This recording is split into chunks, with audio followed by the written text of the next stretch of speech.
Sa isang maliit na bahay sa probinsya, nakatira si Ana kasama ang kanyang pamilya. Simple lang ang kanilang buhay. Ngunit para kay Ana, hindi ito payapa. Araw-araw, may dahilan siya para mainis. Sa umaga pa lang, nagigising siya sa ingay ng kanyang kapatid na laging masigla. Sa kusina, naririnig niya ang kanyang nanay na paulit-ulit magpaalala. Kumain na, magligpit na, mag-ingat lagi. Sa sala naman, nandoon ang kanyang tatay na mahilig mang-asar. Tila ba aliw na aliw sa pang-aabala sa kanya.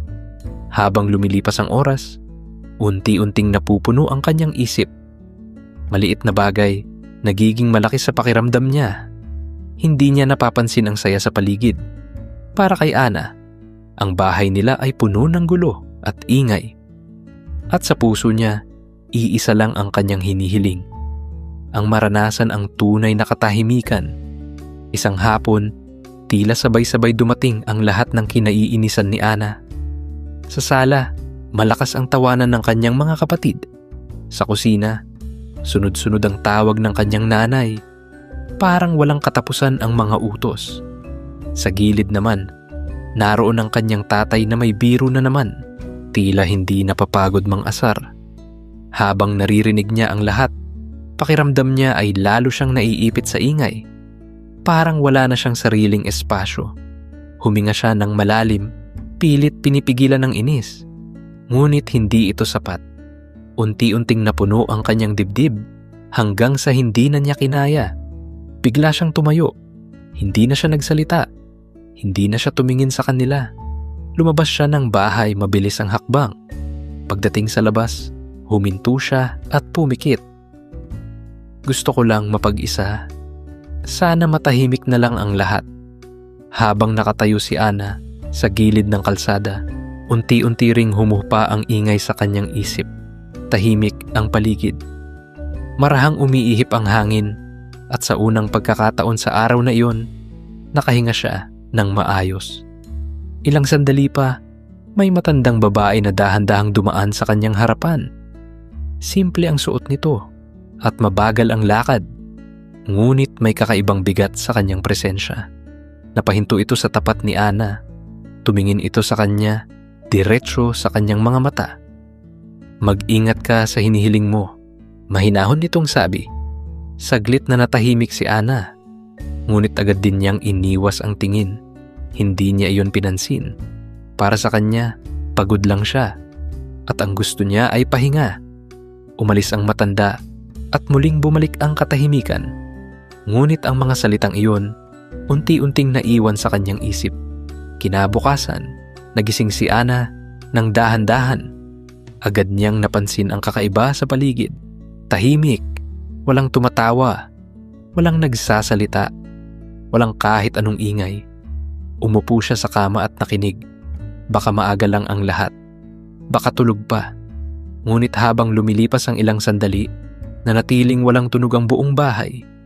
Bumangon siya at lumabas ng kwarto. Walang tao sa sala. Maayos ang mga upuan. Walang galaw. Sa kusina, malinis ang mesa.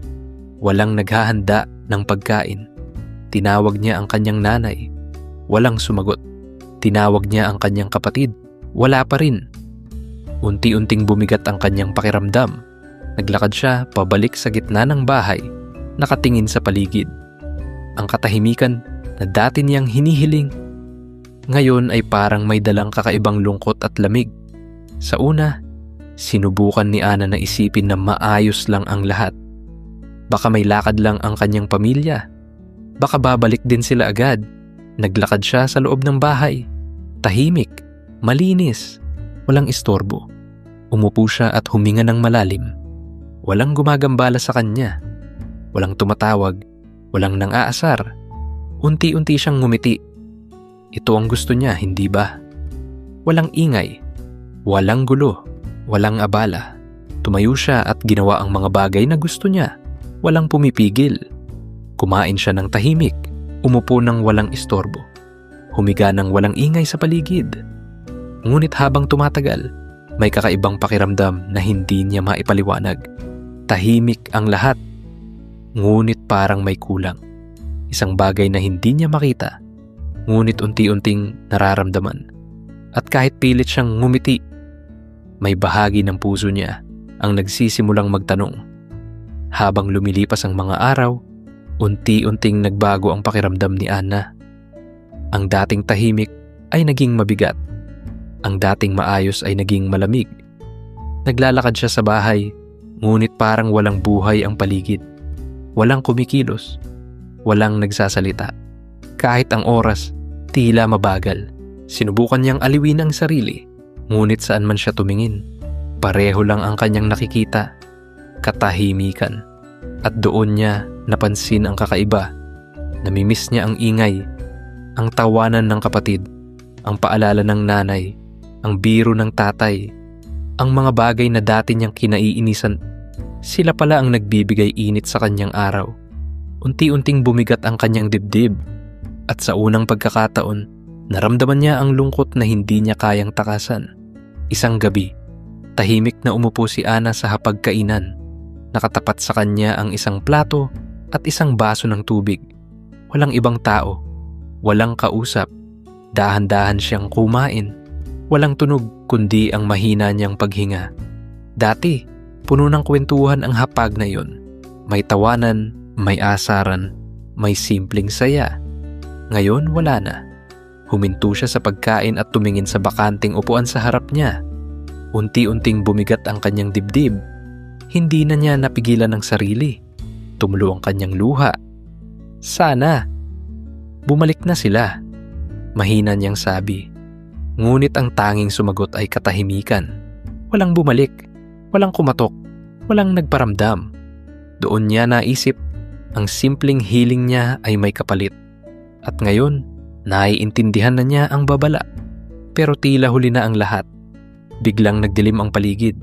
Parang may humila sa kanya palayo sa sandaling iyon. Sa isang iglap, nagising si Ana. Mabilis ang tibok ng kanyang puso.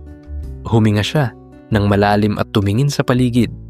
Nasa kwarto siya at may naririnig siyang ingay. May tumatawa sa labas. May nagsasalita sa kusina. May mahinang yabag sa sahig. Unti-unti siyang bumangon, parang hindi makapaniwala. Binuksan niya ang pinto at sumilip. Nandoon ang kanyang pamilya. Ang kanyang kapatid, masayang nagsasalita. Ang kanyang nanay, abala sa kusina. Ang kanyang tatay, may biro na naman. Lahat ay parang dati. Buhay, maingay, masigla. Napatigil si Ana. Napangiti siya. At kasabay nito, pumatak ang kanyang luha. Sa wakas, naintindihan niya. Ang ingay na iyon ay hindi gulo. Ito ay buhay. Mula sa araw na iyon, nagbago ang paraan ng pagtingin ni Ana sa kanyang buhay. Hindi na nawala ang ingay sa kanilang bahay. May tawanan pa rin, may kwentuhan, at may mga simpleng asaran. Ngunit sa halip na mainis, natuto siyang pahalagahan ng mga ito. Minsan, lumalabas pa rin siya ng bahay sandali o pumupunta sa kwarto kapag kailangan ng kaunting espasyo. Ngunit nag-iba na ang kanyang pananaw at ugali. Hindi na siya palaging madaling mainis sa simpleng mga bagay. At naintindihan niya na ang sobrang katahimikan ay hindi laging kapayapaan. Minsan, ito ay tanda ng pag-iisa. Ang mga bagay na dati niyang kinaiinisan, ang paulit-ulit na paalala, ang malakas na tawa, ang simpleng biro, sila pala ang nagbibigay kulay at init sa kanyang araw. Dahil sa karanasang iyon, mas pinili niyang maging maunawain. Mas pinili niyang ngumiti. Mas pinili niyang mahalin ang mga taong kasama niya. Dahil balang araw, maaaring mawala ang ingay na iyon.